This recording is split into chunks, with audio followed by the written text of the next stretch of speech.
I never imagined that the smell of barbecue could bring me to tears until I stepped into my barn and found Karen and 3 HOA board members lounging around a fire, their laughter ringing out among butchered animals and splintered beams. One of my calves had been slaughtered with the casual cruelty only HOA tyrants can muster. They sat there as if they were enjoying a picnic on the ruins of everything I'd built. Karen seemed convinced she'd won, that she taught me a hard lesson about respecting her rules. But just moments later, I came up with an idea that would turn everything upside down. By the end of this story, she'd be the one asking me for permission just to leave. My name is Ezra McKinnon. Half a year ago, I believed I'd discovered my personal paradise. After burning out from 15 years of coding in Silicon Valley, I inherited my grandfather's 12-acre ranch nestled in the foothills near Colorado Springs. This place wasn't just land to me, it felt like salvation itself. Every morning, walking out to check on my herd of Angus cattle,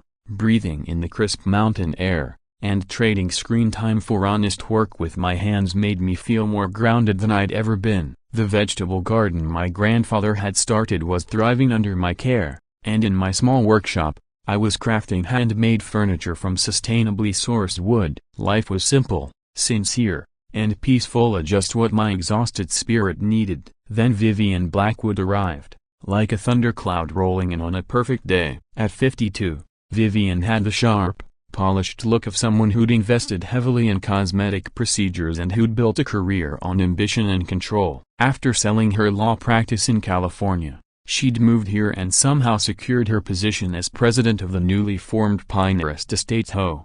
Over the past 5 years, new houses had crept closer to my grandfather's ranch, but I hadn't paid much attention to the neighborhood politics brewing around me. That turned out to be a costly oversight. Vivian had plans, and none of them included a working ranch in her freshly minted suburban kingdom. What I didn't realize at the time was that she'd been down this road before. She'd once lost control of an HOA in Santa Barbara when residents rebelled against her increasingly strict rules. Now, in Colorado, she was determined never to let that happen again. Her first shot across the bow came one Tuesday morning. I was out feeding the cattle when a sleek silver Mercedes glided up my gravel drive, looking about as natural there as a luxury yacht in a cornfield. Vivian stepped out dressed in a spotless white blazer and designer jeans that probably cost more than my monthly feed bill. She carried a leather portfolio and wore the kind of practiced smile that made me instinctively guard my wallet. "Mr. McKinnon,"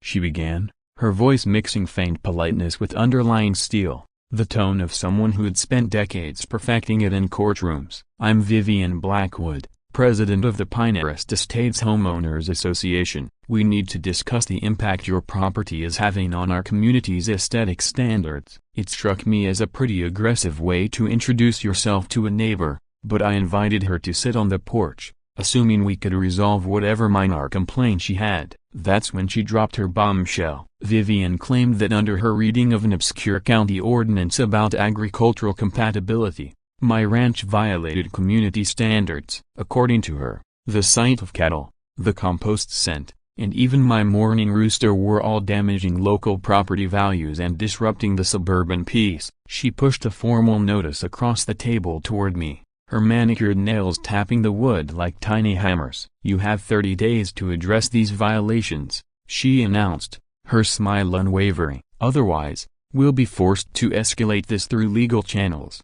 The notice was a maze of legal jargon that basically ordered me to get rid of my cattle, dismantle my workshop, and reshape my ranch into something that matched their identical houses and manicured lawns. In other words, she wanted to erase everything that made this land feel alive. I kept my voice steady, but inside I was already bracing for a fight. "Ms. Blackwood," I said, "this ranch has been operating for over 40 years. My grandfather secured all the agricultural exemptions long ago. I believe there's a misunderstanding about what authority your HOA has here." For a moment, I saw the mask slip, revealing something colder beneath. "Mr. McKinnon," she said, rising and smoothing her blazer, "I've practiced property law for 25 years. I know precisely what authority we have here and how to use it. 30 days. She left me sitting there with that notice, the breeze now biting with a chill I hadn't felt earlier. That evening, I called Sage Winters,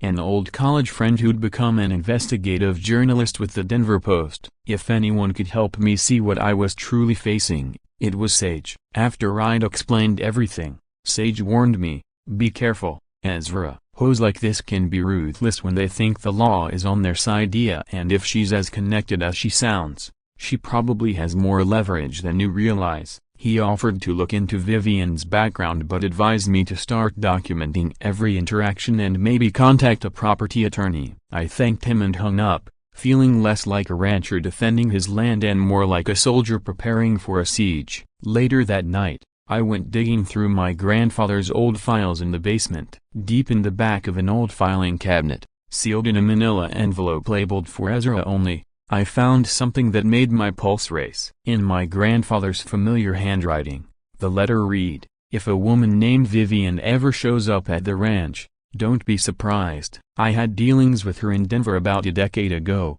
and she's the type who never lets go of a grudge. If you're reading this, it means she's found you." Check the old alarm system in the basement and remember, your grandpa didn't spend 30 years in the FBI without learning how to prepare for trouble. My hands trembled as I finished reading. My grandfather had been in the FBI and somehow, he'd known Vivian might come after me. Sitting there among dusty boxes of family history, I realized this wasn't just a property dispute. It was something deeper, more dangerous, and personal than I could have imagined. I didn't fully grasp what my grandfather's letter meant yet, but I was about to. My peaceful life on the ranch was over. A war had begun, and I didn't even know what weapons I'd need to fight it, but I had a sinking feeling I'd find out soon enough. As I carefully folded the letter and slid it back into its envelope, I heard something outside that turned my blood to ice. My cattle, lowing in panic. It was well past midnight, heart pounding.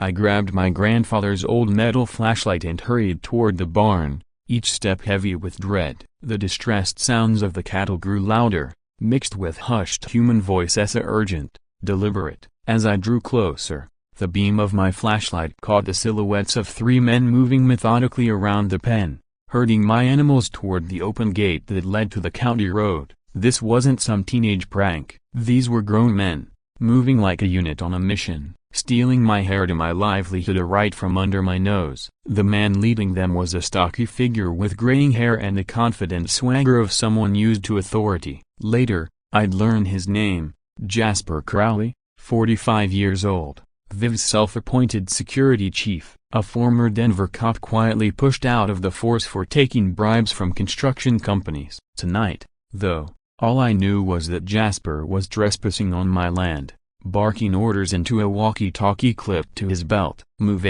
faster, we need to be out before dawn." That's when I understood. This wasn't just theft, it was psychological warfare to wear me down before the real legal assault. I fumbled for my phone to call 911, but then my grandfather's words came back to me, the old alarm system. I sprinted back to the basement and tore aside dusty paint cans until my flashlight beam landed on a faded metal control box straight out of the 1970s. Copper wiring, toggle switches, and a main power switch. Hand shaking, I flipped it on. A deep, resonant siren thundered through the valley, so loud and raw it felt like it rattled the bones of the mountains themselves. It wasn't just an alarm, it was a declaration. This ranch fights back. The blaring horn froze Jasper and his men where they stood. Moments later, I saw the distant swirl of red and blue lights, a sheriff's deputies responding to the noise. For a heartbeat, I dared to hope the cavalry had come, but that hope died quick when the deputy stepped out.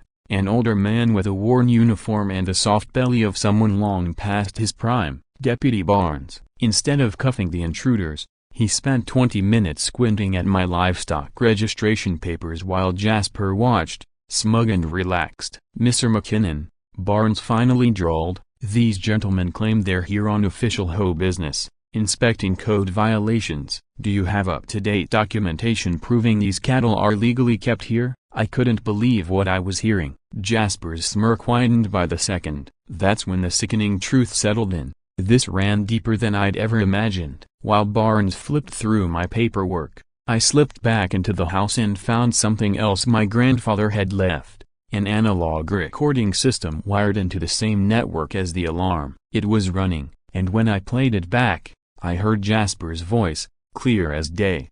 "Don't worry about the deputy, he's on the payroll. Mrs. Blackwood took care of that months ago. Tonight's just to soften him up for the real cleanup tomorrow." My stomach turned to stone. Proof not just of trespassing, but conspiracy and corruption. But the worst part came next. She wants it to look legit when the county assessor shows up next week. By then, this place'll be rezoned residential, and McKinnon'll be drowning in violations. That's when I understood Viv's plan in full. She wasn't just trying to find me or make me sell. She wanted to crush me legally and financially, using every crooked contact she had. By the time Barnes finished his inspection, 3 of my cattle were missing, and I was the one handed a citation for failure to secure livestock. Jasper and his crew left without so much as a warning. As the taillights of the sheriff's cruiser disappeared down my driveway, I stood there in the dark, clutching the old recorder. This wasn't about property values or aesthetics. Viv had been planning to destroy me from the moment she arrived, and my grandfather had tried to warn me from beyond the grave. The next morning,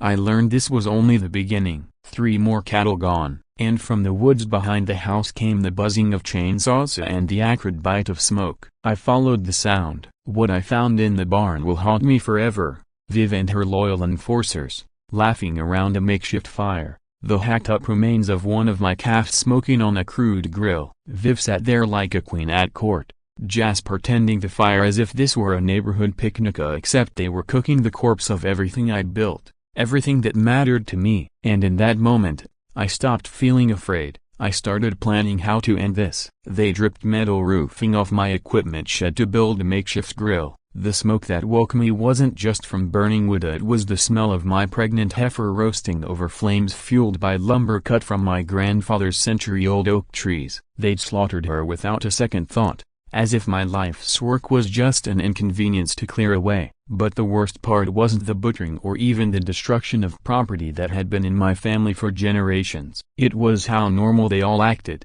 like they were hosting a weekend cookout instead of committing half a dozen felonies on my land. Jasper whistled while he turned the spit, occasionally cracking jokes to his 2 accomplices who fed ancient oak timber protected by state law for over 100 years into the fire. Each branch tossed into the flames represented irreplaceable history, but to them, it was nothing more than fuel. Then I noticed a 4th person at the edge of the barn, and my heart rate spiked. Madison Flint, Viv's 28-year-old daughter. She stood beside professional lighting equipment, her phone mounted on a tripod, live-streaming the whole scene to her 50,000 Instagram followers. She had that calculated influencer look, artfully ripped designer jeans, heavy makeup, every angle considered. "Hey everyone," she chirped into the camera with fake cheer. "Mom and I are doing some amazing community cleanup work today, clearing out this super problematic area that's been dragging down property values."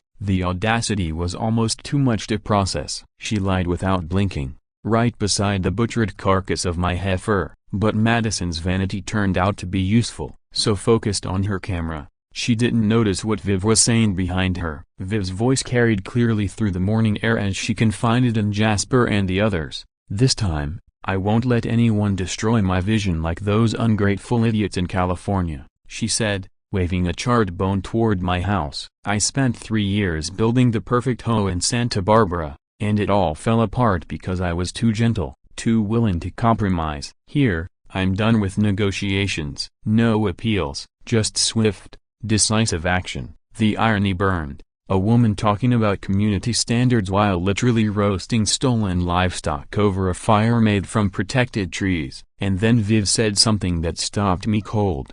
"McKinnon represents everything wrong with these stubborn rural types. His grandfather was just as selfish, thinking he could hide his secrets behind those trees and vintage security systems." That comment hit me like a punch to the chest. It confirmed what I'd suspected since I found my grandfather's letter. This wasn't about HOA bylaws or property values. Viv had some personal vendetta against my family that went back decades. While my mind raced, I noticed something that made my pulse quicken with hope. Hidden in the trunk of an oak they hadn't cut yet, barely visible in the morning light, was a small glass lens, part of my grandfather's old surveillance network. It wasn't just an analog alarm system in the basement, he'd hidden cameras in the landscape itself, built so old school they were practically invisible to modern eyes. That camera had caught everything: the slaughter, the arson, Viv's confession. Carefully, I backed away, planning to copy the footage to my phone, but before I could, Jasper's voice cut through the air like a blade. Well, looks like we've got company." He was staring right at me, his hand resting on a bulge under his jacket. Definitely not a phone. His two accomplices stopped what they were doing, the laughter draining from their faces. Madison kept filming, oblivious to the sudden danger, while Viv rose slowly from her chair, wearing a smile that belonged in nightmares. "Mr. McKinnon," she called, her voice sugar-sweet. "How wonderful of you to join our little community improvement project.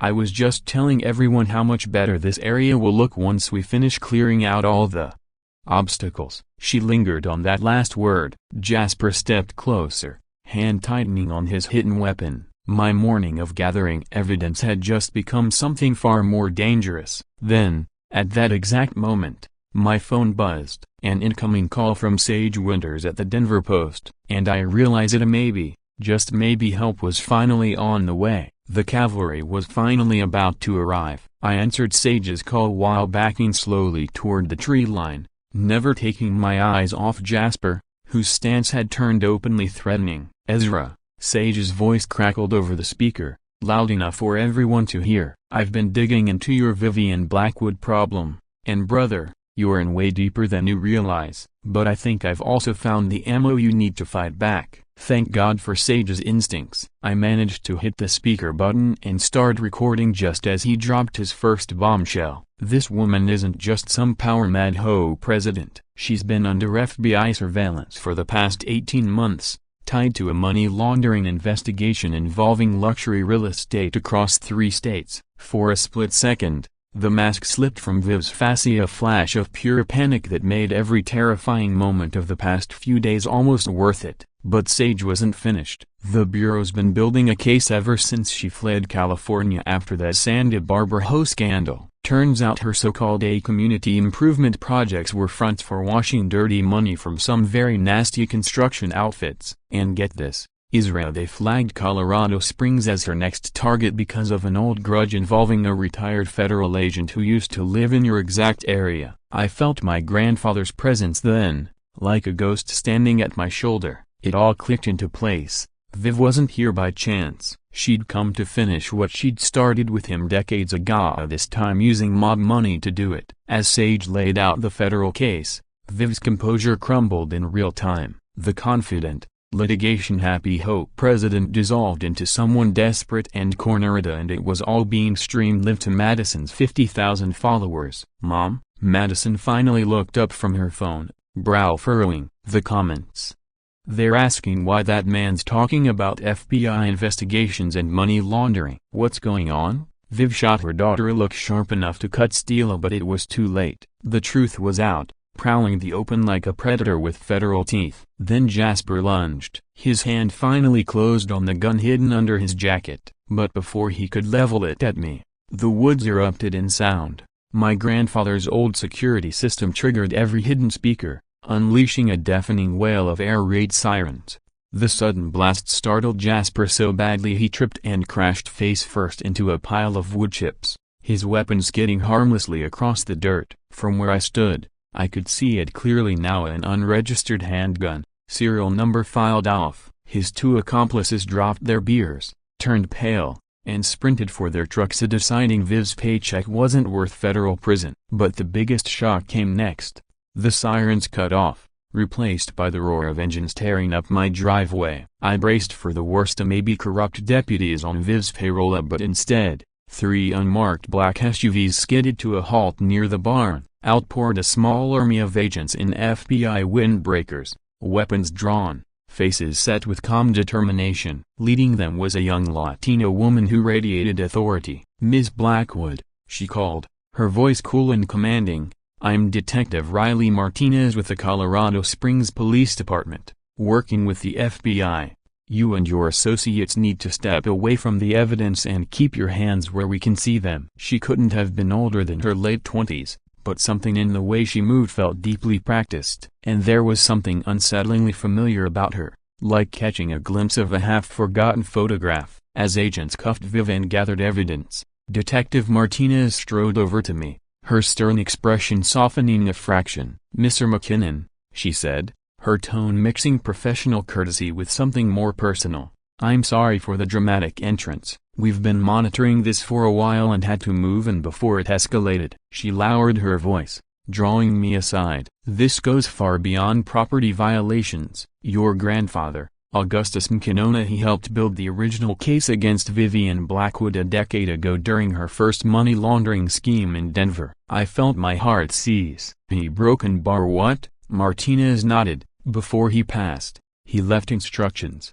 If Vivian ever resurfaced here, I was to be personally notified." She took a breath, and for the first time, her composure wavered. "You see, Mr. McKinnon, your grandfather was my training supervisor when I first joined the Bureau. He taught me everything I know about financial crimes." The weight of it all hit me like a freight train. My grandfather hadn't just retired quietly. Even after death, he'd set up a chain of people and plans to protect this land and me. But Martinez wasn't finished. Her gaze locked onto mine, voice low but steady, carrying something that felt both official and deeply personal. "There's something else you need to know, Ezra," she said, her words deliberate, almost heavy. "Something your grandfather made me promise to tell you if this day ever came." "My full name Isa Riley McKinnon Martinez," she said, her voice catching with something raw. "And Augustus McKinnon wasn't just my supervisor at the Bureau." She paused, swallowed hard.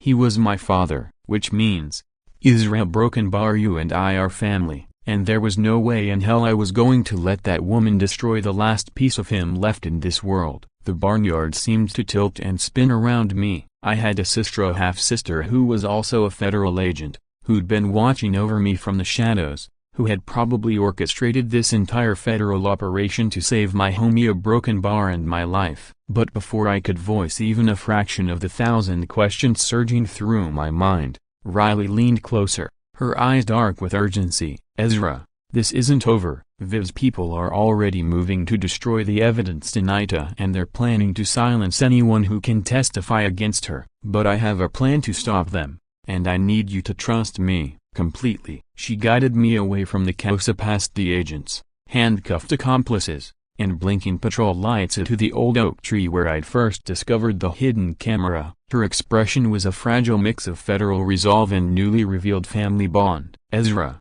I know this is a lot, but I need you to understand," she said, voice tight. "I've been investigating our father's old cold cases for 3 years now, trying to figure out why he chose law enforcement over staying with me and my mother in Denver. When Vivian's name surfaced in the current money laundering probe, and I saw it linked to property owned by an Ezra McKinnon, a broken bar, I knew fate was giving me a chance to finally understand who Augustus really was and meet the brother I never knew existed. For 34 years, I'd thought I was alone. Suddenly, that weight lifted, replaced by the shock and strange comfort of knowing someone else carried the stubborn McKinnon blood that had gotten us both pulled into this storm. But before the moment could settle, we were interrupted by Dr. Harper Finch, my grandfather's oldest friend and the county's most respected veterinarian at 67. His weathered face was grim as he peeled off his gloves, anger flashing in his usually gentle eyes. "Ezra," he said,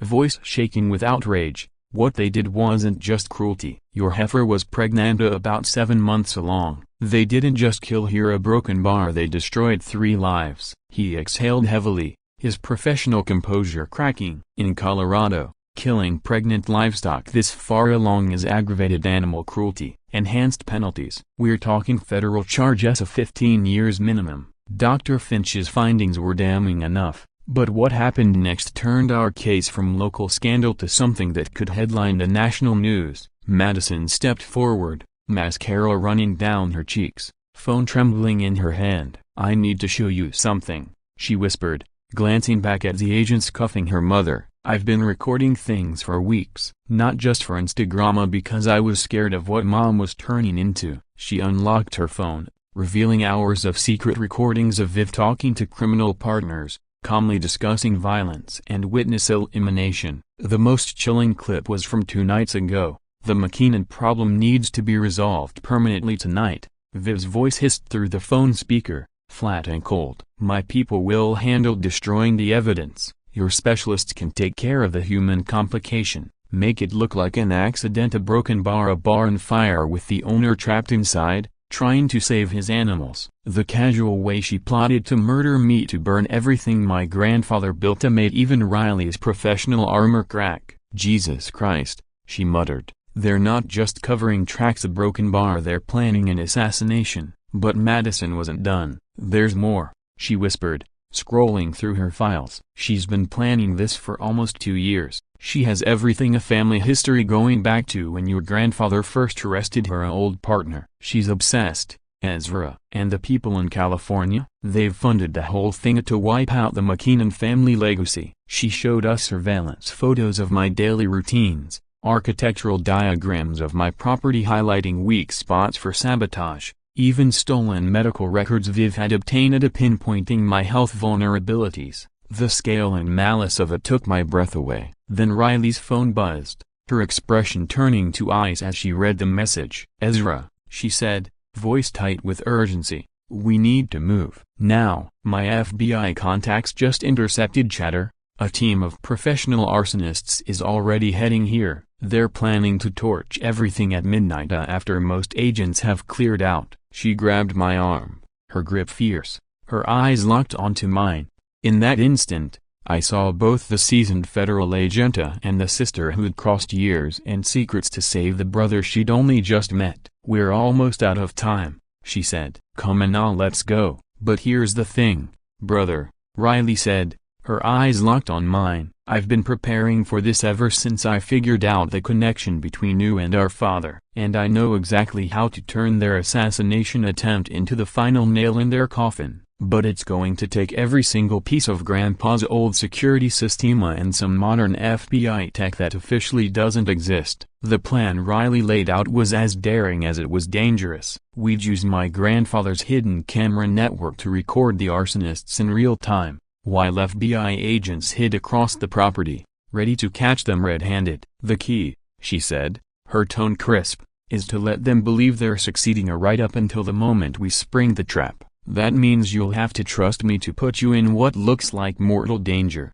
while keeping you completely safe, a broken bar exactly the way our father would have done it." As she spoke, I could almost see Augustus McKinnon's ghost standing behind her, nodding with grim approval at the daughter who'd inherited his tactical mind and iron resolve. But the twist that made the whole plan possible came from the last person I'd expected. Madison, still clutching her phone like a lifeline, looked up at us with eyes that had finally chosen a side. "I want to help," she said, her voice steadier than it had been all day. "I know exactly when they're coming, what route they'll take, and how they coordinate. If you can protect me from my mother's people, I'll give you everything you need to destroy them." In that moment, our impossible family reunion gained an unexpected ally. Viv's own daughter had just become the final piece of the puzzle to bring down her criminal empire. By 11:47 p.m., Riley and I were crouched in my grandfather's basement command center. The room looked like something out of a Cold War thriller. Banks of analog monitors glowing green and amber,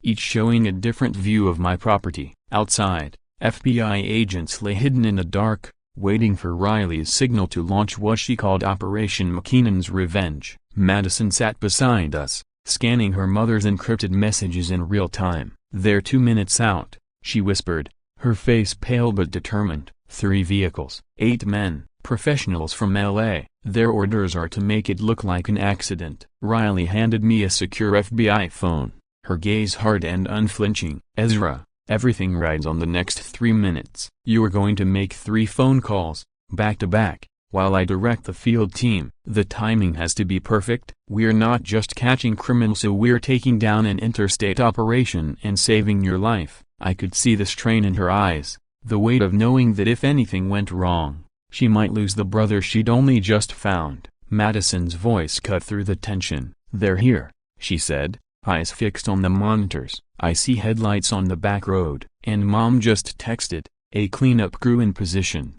Riley hit a switch, and the basement screens lit up with crisp high-definition feeds, masked figures fanning out across the property, moving like soldiers, carrying gas cans and what looked like enough explosives to flatten the barn and me with it. Instead of panic, I felt something cold and fierce rise inside me. This was my home, my family's name, and I wasn't about to let them burn it to ash. "Phone call number 1, Riley ordered, her voice sharp and steady. I dialed the FBI emergency response line. My words came out calm, measured, deadly precise. "This is Ezra McKinnon at 2847 Pine Ridge Road, Colorado Springs. I have visual confirmation of 8 armed suspects with incendiary devices attempting federal arson and murder. We have digital evidence linking this to an ongoing money laundering case. FB2FA 7,789 reels. Suspects are armed and extremely dangerous, requesting immediate federal backup."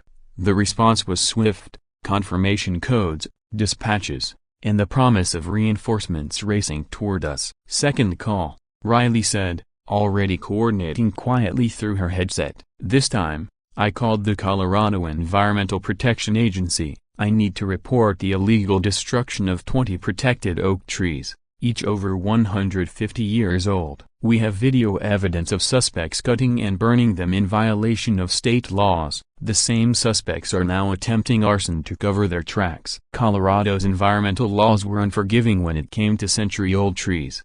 The supervisor's voice turned cold and resolute, promising an immediate response. "Final call," Riley said, eyes locked on the screens as the arsonists drew closer. "This is the big one, Ezra." I dialed 911, my voice steady despite the pulse pounding in my ears. "This is an emergency. I have multiple armed suspects on my property at 2847 Pine Ridge Road. A broken bar outside." The masked men crept toward the barn unaware that the cameras were rolling. The agents were in place, and the entire weight of law enforcement was about to crash down on them like a falling hammer. And in that moment, I realized we weren't just fighting to survive the night. We were about to finish what Augustus McKinnon started and tear Vivian Blackwood's empire apart from the inside out. "This is Ezra McKinnon at 2847 Pine Ridge Road. Multiple armed suspects are attempting to commit arson with intent to murder. They're carrying firearms, explosives, and accelerants. I'm barricaded in my basement. They're trying to burn down my barn with me inside. I need immediate SWAT response. I also have evidence this is tied to an ongoing federal organized crime investigation." The dispatcher's answer was exactly what Riley had hoped for: full SWAT deployment, coordinated with federal units. At 3 minutes. But the true genius of Riley's plan revealed itself when Madison, eyes fixed on her screen, let out a stunned breath. "They're walking right into every single camera your grandfather set up," she whispered, almost in disbelief. "It's like a broken bar. He built this whole place to catch them on tape." Riley's expression turned grimly proud as she watched the live feeds of SWAT vehicles converging from 3 directions, while the arsonists kept advancing, oblivious. "That's exactly what he did," she said. "Augustus McKinnon spent 30 years studying how criminals think and then built this ranch to be the perfect trap for anyone foolish enough to threaten his family." At 11:50 p.m.,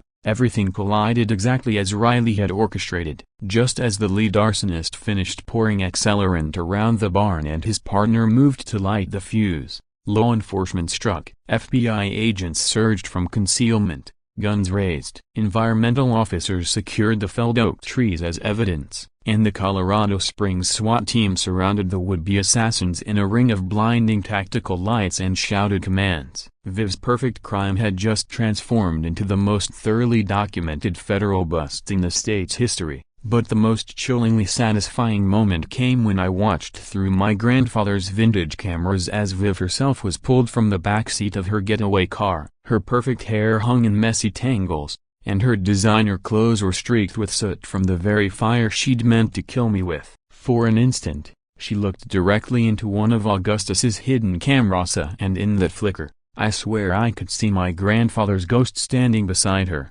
silent and resolute, finally witnessing justice that had taken decades to come. Riley squeezed my shoulder, her voice carrying quiet triumph. 3 minutes, Ezra. just like you promised in your story. 3 minutes to destroy an imperia and save a family. But those 3 minutes weren't the end. They were only the start of revelations that would rewrite everything I thought I knew about Augustus McKinnon and this land we'd all underestimated. As agents processed evidence and loaded the handcuffed arsonists into transport vehicles, Riley led me deeper into the basement than I'd ever dared to explore. Past the dusty shelves and flickering monitors, we stopped at what I'd always assumed was an old storage closet. "There's something else Augustus wanted you to see," Riley said. She keyed in a code on the digital lock, a modern, out of place among the vintage equipment. The door clicked open, and what lay beyond stole the breath from my lungs. It wasn't a closet. It was a hidden command center that could have passed for a private CIA bunker.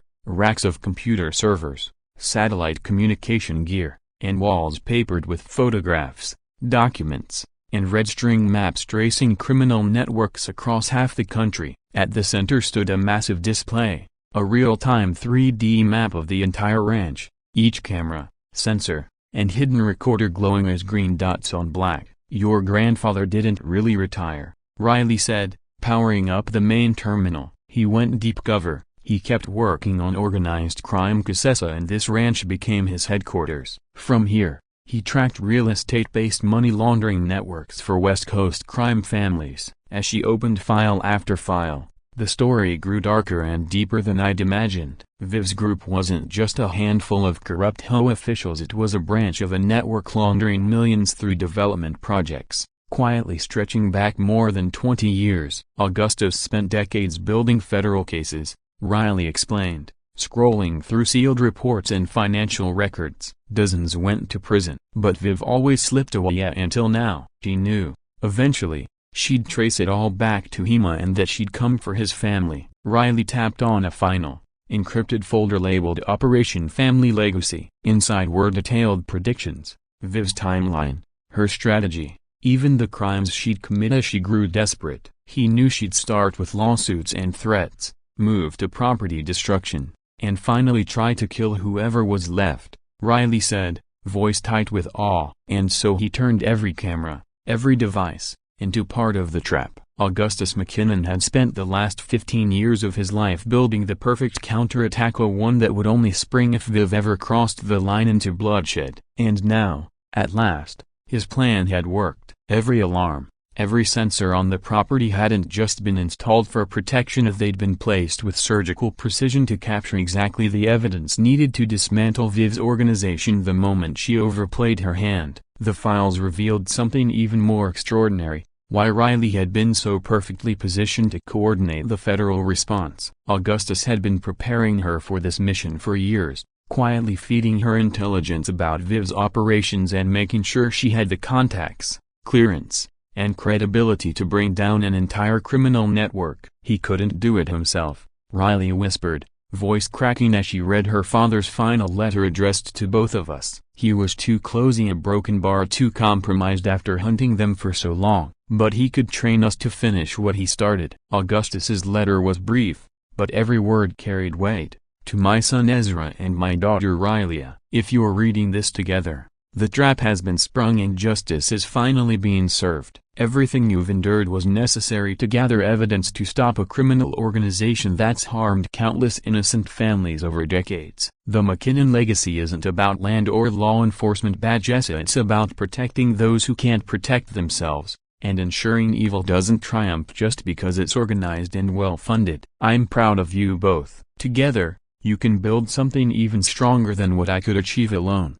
Over the next few weeks, the scale of our victory became impossible to ignore. Federal prosecutors used Augustus's evidence to dismantle criminal operations in 7 states. Viv received 25 years in federal prison for racketeering, money laundering, conspiracy to commit murder, and environmental terrorism. Jasper got 15 years, while the professional arsonists were sentenced to terms ranging from 10 to 20 years. Yet the most unexpected redemption came from Madison. Once a reluctant accomplice, she transformed into an environmental advocate, using her platform to expose corruption in HOAs and fight for the protection of old-growth forests. The financial settlement was beyond anything I dared to hope. The government seized Viv's illicit assets, awarding me $2.3 million in damages and giving me the right to buy back the 3 parcels of land Viv had acquired at their original agricultural value. More importantly, the county rezoned my property as permanently protected agricultural land,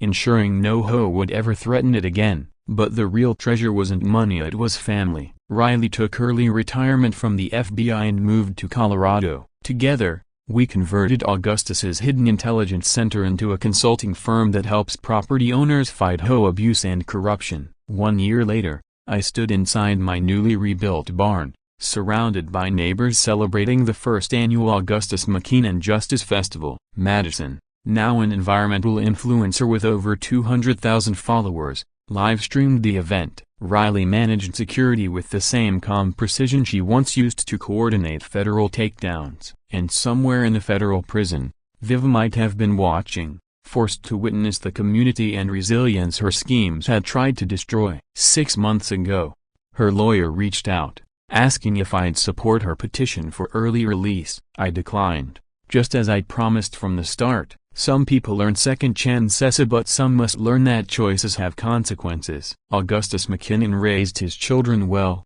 and justice, once won, deserves to be savored. If you've ever felt powerless against people who hide behind titles and legal teams, a broken bar. If you've feared that standing up for what's right might cost you everything, a broken bar, you're not alone. I've felt that fear too, but these stories remind us that justice, while not always obvious, is possibly, and that even the most unlikely underdog can find a road to victory. Your support through likes and subscriptions helps Just Stories keep sharing these tales of ordinary people who refuse to surrender their dignity to those who mistake power for righteousness. And if your cat or dog occasionally interrupts your victory dance, know that here at Just Stories, we get it. We believe in peace, love, and making sure your property and your voice are protected for the right reasons. Remember, check the fine print, know the rule, less a broken bar, and never underestimate what a determined family can do.